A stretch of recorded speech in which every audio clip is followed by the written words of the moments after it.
السلام علیکم اور نیوز کے ساتھ میں ہوں صبا کامران۔ خبر شامل کرتے ہیں۔ مذمت راجپوت قومی الائنس پاکستان کے تمام ممبران اور عہدیداران اور راجپوت قومی الائنس پاکستان کے چیئرمین راؤ ندیم احمد، نگران رانا عارف، سینئر رہنما راؤ ذوالفقار علی، شجاع آباد کے صدر راؤ شکیل احمد اور ہمارے راجپوت برادری کے ہر دل عزیز شخصیت رانا یونس بھائی کے ساتھ جو غنڈہ گردی ہوئی اور جھوٹی ایف آئی آر کاٹی گئی، ہم اس کی پرزور مذمت کرتے ہیں اور رانا دلشاد بھائی کی حمایت کا اعلان کرتے ہیں۔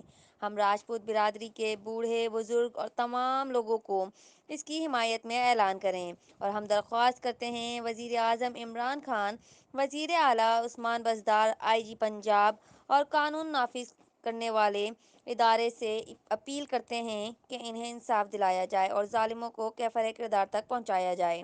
رپورٹ کر رہے ہیں کرائم رپورٹر راؤ علی بابر آن نیوز پھول نگر۔ لائک کریں، کمنٹ کریں، شیئر کریں اور بیل آئیکن کو پریس کرنا مت بھولیں۔ دیکھتے رہیے آن نیوز۔